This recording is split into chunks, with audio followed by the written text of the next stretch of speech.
Well, welcome once again, guys. My name is Apostle Dr. Ivon Valerie, and welcome to another episode of From Principles to Practice. It is an honor to be your host for this program, for this podcast. And today we have another amazing podcast for you. Today I have the privilege of sitting down with, no, not literally, but virtually, with the Apostle Josanne Dyer. She and her husband, Apostle Dwayne, is doing a magnificent job down there in Tobago as the lead pastors, the visionaries for Restorers of the Bridge Ministry down there in Tobago.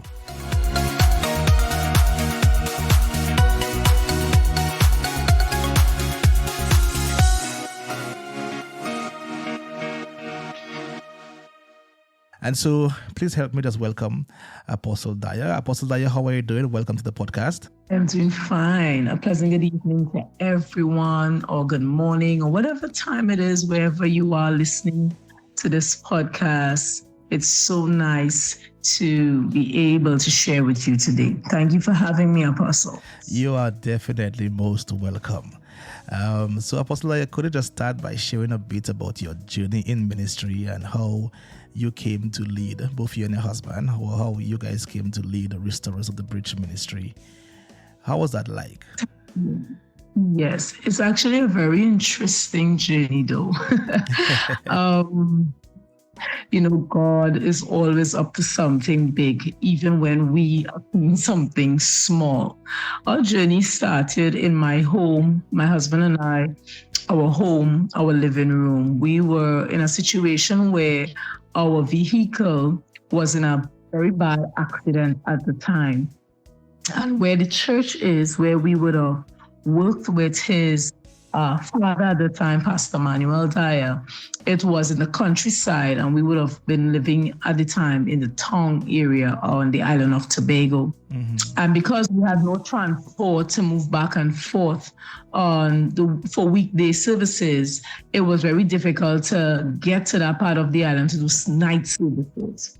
So one day, I was home, and the Lord said to me, why don't you invite a few folks and, have a little prayer meeting and share the word at your home? I called my bishop at the time, Pastor Dyer, and I said to him, would you give me the permission to have a small prayer session or Bible study in my living room? Mm-hmm. And he said, yes, no problem. You all go ahead. My husband and I was overjoyed to hear the yes. And we went ahead. We invited 2 persons, and it started to grow from 4 to 6, and from 6 to 8, and from 8 to 10.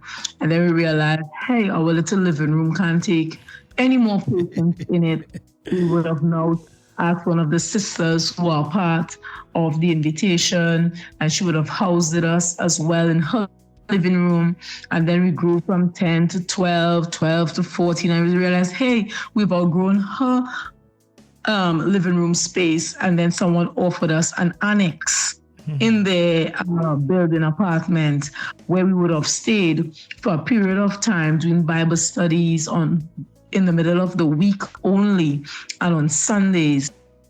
Whoever was baptized, whoever was taken into Christ, we would carry them up to the countryside to our father's church, or dad's church, mm-hmm. where he would be the overall pastor. So he would help us baptize them, and he would feed them the word on a Sunday, and only on a Thursday night we would have Bible study. And we would have done this for 2 years. And my husband and I, we were doing this, but we really didn't want to do the whole length and breadth of ministry.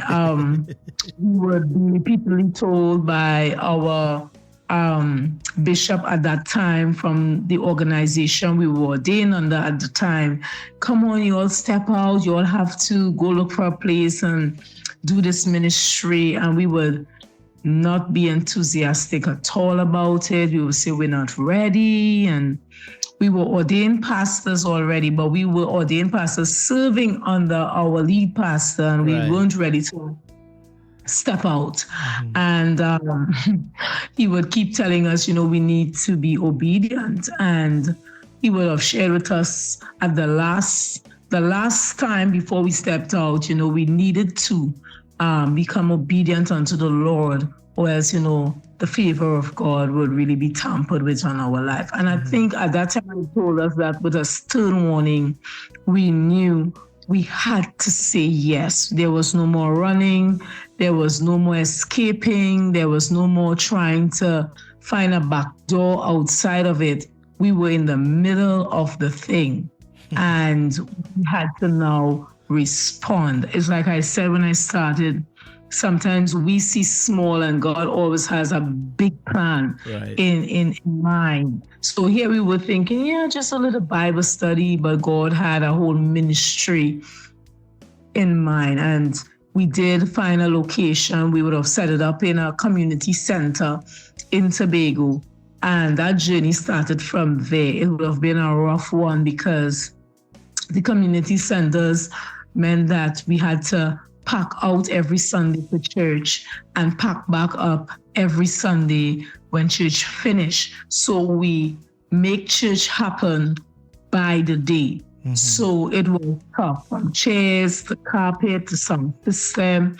We did this for 5 consecutive years, packing up, rolling out, packing up, rolling out, packing up, rolling out. And there were days we didn't get the community center. We had to go under the open atmosphere where rain beat us under a rotunda in the village.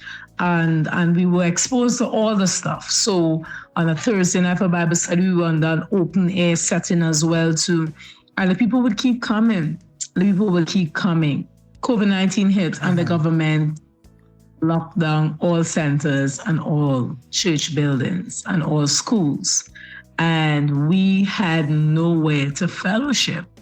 We were in a rock and a very hard place as a church, The churches were reopened and we had nowhere to have our worship Sunday because they looked at the centers as a place for safety, for natural disasters and all these things. So they were not allowing it to be used again. So when pastors and ministers went back out, we were still online. And, we went back to God. We said, God, you did this. You told us to do this. We've had our challenges. We don't have our tears. We've been frustrated. And the Lord showed us a new way out and to go take a rent for a building. And at that time, when God said that to us, we were like, Lord, this is a leap of faith, because where we were situated, our rent wasn't even half the price of this. And now what is before us is a 3,000 square feet building, and we've never paid a rent like this. However, we took it by a leap of faith and we transitioned in COVID, and God has been so awesome. We've never owed a day rent. We were never able not to pay the rent.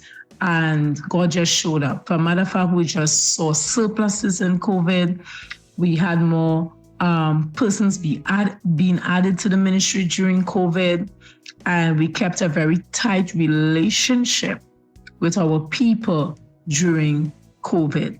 And it's out of this season we birthed vision and mission of different arms of the ministry. And one of the visions we birthed was called the Restorer's Pantry idea, where we decided we would feed families. We would create this room in our church where we would stock up groceries from all different types of groceries. And we decided every month we're going to feed from the widow to the orphan to the single mother. We're going to find these people who have lost their jobs, and we're going to feed them, and we're going to give them groceries. And, with a thankful heart, we've come out of COVID, and we have kept that pantry up and running since then. That families still now do benefit, unemployed still now benefit.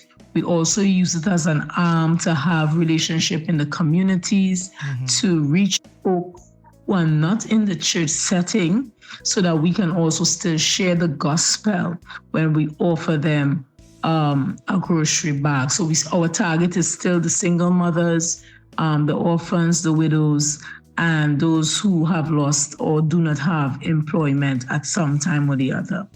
And that came out of COVID. And where we are today, however, while we were going through, we were blessed by God and gifted to move into our own building in the year 2024. Hallelujah. So, well, yeah. After 9 years of, having all the ups, the downs, even at the junction at times feeling to quit, let go, but deciding God has called us this far, we're going to hang in there. It's going to show up somewhere or the other. It won't last forever. He has. And today we're sitting in our own building, and now we can do so much more for our community, for our youths. We have a planting area. We have the pantry area. We can now host our own youth group settings, our mentorship settings, our Sunday school settings, our discipleship care settings. We now can do all of that. Before that, we couldn't. We used to have to always be lobbying. Could we get the time? Could we get the space? Could we get this? No, you can't. So God has now really helped us to now be able to do more for, I want to say, on a global base, where we can now reach, more than just restorers, but we can now affect communities. And in so doing, we can affect our nation and by extension, our world. That's awesome. That is really, really awesome. You shared a lot on what you guys are doing, and definitely you guys are doing awesome. So congratulations, first of all. In terms of communities, and especially faith-based communities, it is very important that we remain consistent and we are persistent. What are some key elements, or do you believe that are essential in building and sustaining a strong faith-based community? Oh, that's a beautiful question. What are some key things? I believe that if the church develops strong support groups, the community are going to remain connected to the church. You see, support groups, everybody needs support groups. If you look anywhere in the world, there are support groups. Everybody, every gender, every thought process, anybody who has a vision and a mission is creating a support group. And if the church has to be effective, we have to focus on support groups, especially if your mandate and your vision is big. You can't deal with everyone's problem from the pulpit, but support groups can. Support groups connect with people in a way you would never connect with them from preaching a sermon on Sunday morning. And that's what we do at Restorers. We do the hard work, which is we do more support-based work during the week. Sunday is just the icing. We don't really focus too much on the highlights. We focus on during the week activities. So we have women's group that must be consistent, men ministry that must be consistent. We put effort into children ministry, how to get the children there, create flyers, do things, activities that will get the children to come up from the village. How do you treat the children from the village? What can you do back for them, back to school drives, get them ready for school? So support groups, I believe, is a beautiful way for the church to keep in connection with communities around us, because at every level and stage, people want support from single woman to women ministry. Through women ministry, we meet the battle. We meet those who have been through domestic violence. We meet those who need goal setting and all these things. And then you have the men ministry, you have the youth ministry. Then you have the mentorship, which is the older youth. We call them young adults. And then you can go into children ministry. So I think support groups are really healthy to meet community. And if the church would focus a lot on our support groups and new strategies on how to develop those groups, listen, we're going to meet our nation, our countries, our communities one way or the other. We're going to get there. When you develop the support groups, what we see here is now you be able to identify the need. Because now, through the support group now, you can identify who's going through depression. You can now identify who's going through suicide. You can identify those who need counseling. You can now identify those who need food. We can now identify those who need a rehab from a drug addiction. We can now identify those who need a job. So it's easier to have relationship through the support groups instead of just trying to do a drive-by or a walk-through. But now the support groups are in constant contact. How do we go out? How do we help? How do we meet the needs? How do we target a woman that we can help? Redo her home, fix her roof. How do we do these things? How do we do these things? So we keep making presence and offering a safe space that people don't have to feel isolated. But when they come in, they feel loved, they feel welcome, and they make it home. That is beautiful. That is completely beautiful. I love what you say, but sometimes it is also difficult to get persons initially invested in being part of a community. How do you encourage active participation and involvement from your members, especially those who might be hesitant or are new to your community? Okay. What we do is we try to reach people through people. Human beings rather trust people they know than someone they don't know.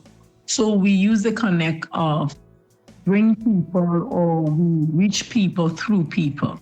So, for instance, if we say, okay, we're having a session today as for women, we give the women within the group the target. Every woman is to bring 2 persons or 3 persons or 1 person, and you try to reward that so you can keep consistency. But one of the things that have really worked for us is consistency. I believe people are not just up to anything that is fly by night, but if they see consistency, they're gonna come. Right. If you can keep it consistent, don't just tell me, oh, I just came to one really nice conference, but you're not sure you're going to be there next Saturday. You're not sure you're going to be there next week. You're not sure if you're going to have it next month. Give them consistency and it's going to grow. Anything, John Maxwell says that anything you give intention to, anything you put intentionality into, you are going to have it to grow. So I believe that consistency is key, and using people relationship to reach people. Flyers and stuff can only do so much, but the people in the support groups have to do the groundwork through relationship to get those persons to attend and to be a part. And you got to plan it so well that when they come, all you need is one yes, just come. And when they come, the idea is they should be sold. They should not even be thinking they're not coming back. They should be asking, when is the next one? That's your target. I love it. I also subscribe to the foundational role that consistency play. Consistency and discipline are very key aspects in terms of anything, succeeding in anything, literally anything, whether it is spiritually, whether it is physically, financially, any area of your life. I believe that if you are consistent and if you are disciplined, then definitely you will succeed. I want to ask you a question concerning a challenge that especially faith-based, or should I say churches have, where it pertains to community and connectedness. We have different types of communities in our world. We have like faith-based, and we also have sports-based. We have there are so many different types of communities we have. But one of the things that we see in the church community is that intergenerational aspect to it. What strategies do you use to bridge the gap between different generations within your community? And that is basically to ensure that everyone feels included and valued. Because there are some communities, because you are an older person or a younger person, you do not feel included in that community. What are some strategies you use? One of the ways we do is by implementing, again, the support groups. The support groups, they cater for the different ages, so where people don't feel that left out. I always say that it's always important to have all different types of people within a church setting. And what I've seen throughout the years in our ministries, that when God sent different type of people, he will send you the young, the very young, the middle-aged, the old, or the older ones. All these people are really healthy for a balanced church. And we have that at our church. So what we do, we put them in places where they can lead and bring encouragement to people around their age and their support system. So like just recently we were talking about developing a group for divorced persons. So we will give a support group for persons who have come out of a marriage and needs to start over. They don't fit in married groups. They don't fit in single groups. They've been there, they've done that, and now they need to heal. So one of the strategies I would say is really developing our support groups to be so inclusive and mindful of the different ages that it would bridge the gap. So even if you're sharing, you have to be able to share and be mindful who's in the room. Is it teenagers in the room? Do we have a mixture in the room? Who's my audience? And knowing your audience will always be key. So our church, basically, we have a lot of young people. And then we have a lot of middle age, the 30, the 40, the 50. And then we have a small number in 60 and 70. So when we have to give youths their time, we have to give a specific day for the youths, because you've got to keep balance so that no one feels left out. And to bridge that, the support groups is who come in and help us in that area. And also having an open mind as the leader to understand as well, hey, it can't always be youth, children, or it cannot always be elderly. There must be a balance so that you can connect with everyone. And balance is key, because we can't only facilitate one group of people. You have to facilitate everyone at all time. And we see this with Jesus. Jesus never single-handed out one group. When Jesus shared, or when Jesus met people, Jesus dealt with people of all different races, all different types, all different ages. And he never suffered with, parts of who's young that didn't understand him, who's too old that didn't understand him. It seems like when Jesus did what he did, he was understood by everyone. So it means to say we also, as the church, have to develop our teaching. That's another point. How we teach and how we communicate, that we are able to reach everyone in our audience. We must know who is in our audience. And if you know who's in your audience, or who you may like to capture in the audience, then you have an advantage point of where you're going for, and not just all over the place. So know who's in your audience, what you need to deliver, and how you need to deliver it, so that you can capture that and have balance. Balance will also mean making sure you have the fivefold present, so that who needs to benefit from the ministry of the prophet benefits, the apostolic benefits, the teacher benefits, the pastor benefits, and those who need to benefit from the evangelist, they also benefit. So I believe everything will have to have striking of balance. It's awesome that you mentioned balance, because, you are doing, let me just say it again, you are doing an excellent job, both you and your husband. And congratulations again. I know that you have a wonderful family. And I believe personally that communities begin first individually, if that makes sense. Let me explain. So I believe that there are different aspects of community and how it affects the wider aspect of our world. But I believe it begins with a personal relationship with God. You and God. That's where it begins. It affects your family, it affects your church, different groups that you are part of, and then eventually your wider community. My question to you is, how do you balance your responsibilities as a leader in ministry, doing an exceptional job, with your roles as a wife and a mother? What strategies do you have you found helpful in maintaining this balance? Okay, that's always that's always a very tricky question, but I'm tempted to just say the grace. But at this point, I would just ponder. But yes, the grace of God is first and foremost, definitely, because outside of that, I myself don't know how it is done and how it is balanced, but it is. Secondly, you literally have to build routine and put schedule and make time. The right word is prioritizing. My husband will always be, Jay, we have to prioritize. So you have to put things within a system that works for you and the family so that the family could remain healthy, you could remain healthy, and the ministry remain healthy. So one of the key things I would say to someone who's listening is prioritizing. If you don't learn how to prioritize and you're not good at multitasking and all of that, you're going to find yourself flustered.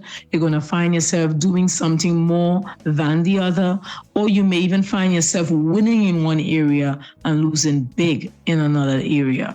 So one of the things we try to do, and I know the word try, is to prioritize. Okay, we're not doing this. So one of the things we had to do some years now, we had to cut out evening engagements. We made a decision, we won't do evening engagements. Now, that was a tough decision, but we had to make these decisions because we have a young family. So we had to cut off any counseling sessions that would take up our evening. And if we did choose an evening session, it had to be something that would add to us spiritually, not take away from us. So that was one of the things we had to do to help bring balance, prioritize and remove evening sessions. No counseling in our home, no counseling. Yeah, we also had to do that, cut out counseling from our home. No counseling in our home. Our home has to be a safe space for the kids. A place for family, not for stress, not for problems. So we had to make some adjustments. It was tough, but the reward is greater, I should say. And then we had to cut out a lot of evening engagements. So we try not to take evening engagements as most as possible. And Sundays after church, we leave it as family time. So we also try not to have any engagements on Sunday evenings after church. We try to leave our Sundays free on the evening for kids, for our in-laws, for our family, just to eat, laugh, talk, have a free mind. And that helps bring some balance, within having a family and doing church at the same time. Prioritizing, putting things in their right places, cutting some things out, saying no and knowing when to say no, and literally removing anything from our home that would bring stress and stuff that would make our children have discomfort instead of them being able to just be themselves in their home setting. My wife and I are on the same page as well, where it pertains to having our families and the ministry separated but not disconnected, should I say. That's Separated, right. not disconnected. And where it pertains to prioritizing stuff, that is so important. There's an African proverb that says, what is heaviest must weigh heaviest. And so what is most important must be most important. Sometimes we do get carried away by how we live. We are passionate about one thing in one particular season, and what we're supposed to focus on gets, neglected. I'm listening to you, and I'm so just amazed by what a wonderful job that you and your husband are doing where it pertains to your church. But what are some of the biggest challenges that you guys have faced in creating and maintaining such a strong faith-based community? Oh boy. What a question for a podcast. Maybe I'll just choose one. I think one of the greatest challenges, or one of our greatest challenges, is working with people and people not being committed. It can be very strenuous, can be very stressful, and it can be very discouraging as well. So sometimes that made our journey tougher than it should be, because now you need people. Just as your podcast says, we are not an island, we have to have relationship. And doing kingdom work means you need interaction, you need people to meet people, to do people. Right. So as long as you're doing and you're working and you're meeting people and you have to work with people, you've got to learn to balance the challenge of how committed are people to the vision and the mission. And we had to learn along the way. Some are going to be quarter committed. Some are going to be halfway committed. Some are going to be 3/4 committed. And then you're going to have a few that's going to be 100% committed. So from those challenges, you have to learn how to cope with all stages and how to work with all stages and how to quiet your anxiety when you start to feel overwhelmed, that are not as committed as you would want them to be. So lack of commitment is a real challenge, because you can start something and then not sure if it's going to be completed or finished if people are not committed. That's right. So that has been one of our challenge from start up till now. I would also say maturity. When believers don't mature as quick as you think they should, it also delays the process of a vision, a work, a mission. Wow. So instead of you getting forward, come as if you're always cleaning up. So you're always tidying up. It's like a baby that should be walking, but then you realize, oh my, this baby is still creeping and doo-dooing and peeing on herself. And this baby has been taught how to wipe up, how to walk. Because by now the baby, you've taught the baby to be potty trained, but the baby's not doing that. So when lack of maturity is there, it gives a struggle to a ministry, because you're hoping. And we see that with Paul. Paul comes back to the Galatians and he's saying, who has bewitched you guys? You all got truth, and he's disturbed because the level of truth they had. He shouldn't come back now to rebuke them and ask them if they're bewitched. So lack of maturity frustrates our work. It frustrates our work because the founder or the father is expecting seed has gone into the ground and a tree should be here by now. That's right. And then you come back and realize, ain't no tree there. it barely have roots. So you got to dig it up. You got to plant it over. And sometimes that can have the work in a cycle. I won't even say the word delay, even in a crippled state, because the vision could only go as fast as the people are also ready to run. One man can carry a vision. Right.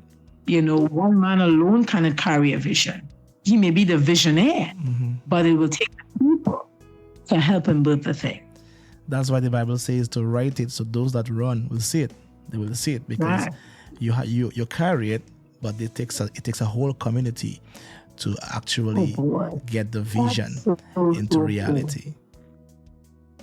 How do you see the role of faith-based communities evolving in today's increasingly self-centered world?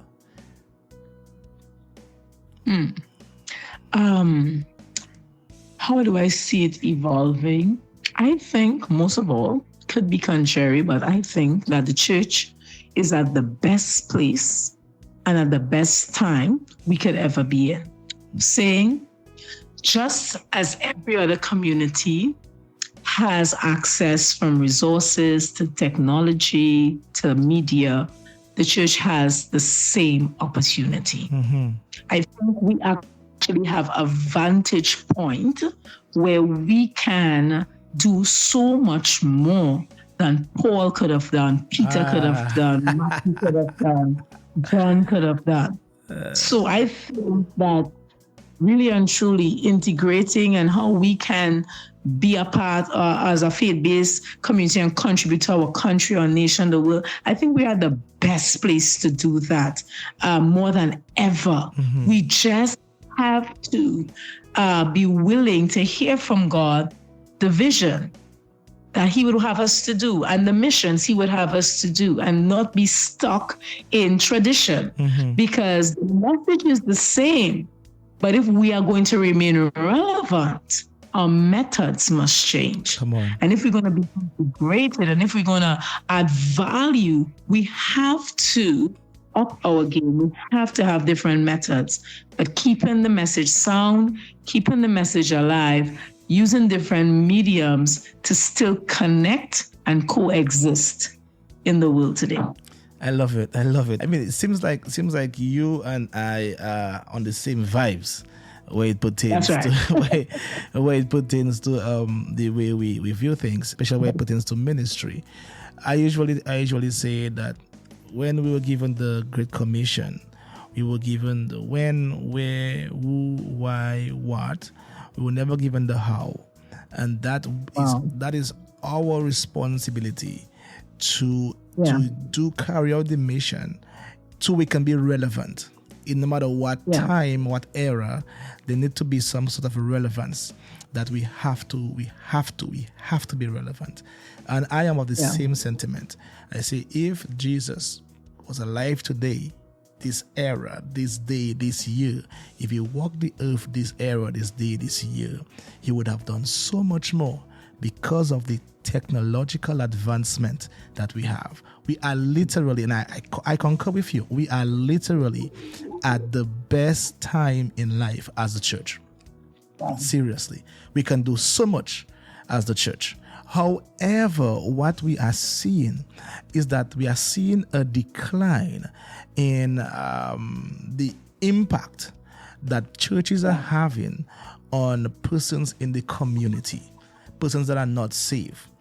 Why are we seeing that? From your point of view, from your perspective, do you think that there's something that we are not doing, we are not utilizing, that it seems like people are losing reverence or respect for the church as on a whole? That's a really good question as well, too. One of the things I think, what we can see from where we are in our country is that when we as the body of Christ are moving away from the values that keeps the faith with its identity, things like character. We say we're Christians, but then in the workplace, we don't behave. We don't have character like that. Come on now. It creates a real big problem for society to see the influence of the church. And what happens is that when our influence is played down, our leadership is attacked, our headship is attacked, how people see the church relevance is attacked. Because the truth is, when we come to church, we have a good time, and then we go back out into our workplaces, or we call it the marketplace, your place of work, school, learning, and we do not take what we have. We would have enjoyed on a Sunday. We would have gotten the word. We don't live this life. We don't carry about these characters, these values. It now poses a big question. Do I need to be where these people are? What are they doing? Is it relevant? Is it true? Is it fake? Is it not real? So I believe if the church wants to really get the attention that we really desire to have again in our nation, our community, it will take us more than just preaching. It will take us into developing character. We must start teaching this again in the body of Christ. Values are important. Telling the truth, having integrity, punctuality, and all these kinds of stuff. Let people see us. The Bible said they will know us by our love. When someone gets you upset on your workplace, how do you handle them? How do you respond? These small things are the things that makes the biggest use that damages, or it attempts to veil the relevance of the church in nations today. So people are always like, you church people, and you type at people and all your soul. Why? Because there has been so much scrutiny the church has been under due to what? Lack of integrity, lack of our word, lack of being honest, and lack of responsibility, and all these things. So I think, Apostle, if we're going to make a dent again, if we're going to rise up the way we're supposed to, it's going to take more than just preaching the Bible. It's going to take more than just saying Jesus says. It's going to be, we must become. And when we start becoming what Jesus said, it will be very easy for us to penetrate into these communities and places. I love it. I love it. I love it. I couldn't have said it better. I could not have said it better. Ladies and gentlemen, this is From Principles to Practice. And my guest today is Apostle Josanne Dyer. Yes. Restorers of the Bridge Ministries. Awesome. Yes. As we wrap up, what final thoughts or encouragements would you like to share with our listeners about the importance of community and also faith? As we wrap up, I would just like to probably share that in this time that we're living in, and we see more and more of the world changing, the church must not be left behind. The church must be willing to also, grow vision and mandate. And we're talking about saving the lost at all costs. And sometimes we say those words very loosely, but we can't want the next generation, and we are not willing to have changes ourselves. We see all through the Bible, had to always come for a new level to be opened up. We see this from Moses to Joshua. Someone had to die for someone to go. And the church must not be caught in a place where we are stuck. Because if we become stuck, we are going to miss valuable lessons. We're going to miss valuable opportunities. And most of all, we're going to miss some generations. So my encouragement to anyone who will be listening to this podcast, whatever God has birthed in your heart, your spirit, your purpose, birth the thing. The late Dr. Miles Monroe said, die empty. That's my mantra I live by. I want to birth everything God has placed inside of me. Let that be our mantra as a church. Let us empty ourselves so much that everywhere they look, everywhere they look for us, they're only going to see seeds of growth, positivity, new ideas, vision, mission, raising up others, raising up the new generation, putting the baton in their hands, molding legacy, leaving legacy, and so much to be said, but most of all, walking and fulfilling the kingdom mandate. And if we can do that, if we can release what God has placed us here to do, we are going to make a difference for the next generation to come. Well, guys, there you have it. Lastly, Apostle, how can our listeners connect with you and learn more about Restorers of the Bridge Ministries? You can connect with me via Facebook. And you can look for me, Josanne Dyer, or you can connect with us on our church page, Restorers of the Bridge Ministry. You can look for us on Facebook or YouTube. We have a YouTube channel where all our sermons are updated. Yeah, all our sermons are updated there, so you can go there and enjoy our services there. Awesome. So there you have it, listeners. Please, I want to encourage you to go find Apostle Dyer, find the church, Restorers of the Bridge Ministries. You can find it on Facebook and also on YouTube. Follow, you will not regret it. You get some sound word. And I believe they are well equipped for this time, this season. And they are awesome Bible-based legacy creators.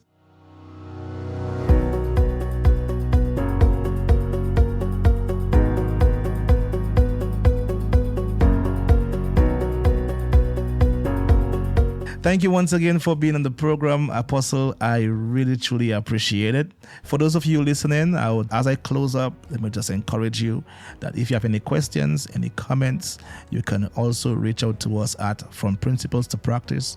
You can email me at fromprinciplestopractice@gmail.com with your questions, your comments, your suggestions. And also, if you want to check out our website at podcast.fromprinciplestopractice.com. Once again, our website is podcast.fromprinciplestopractice.com. Well, it's been our episode for today. We thank you for being part of it. God bless you.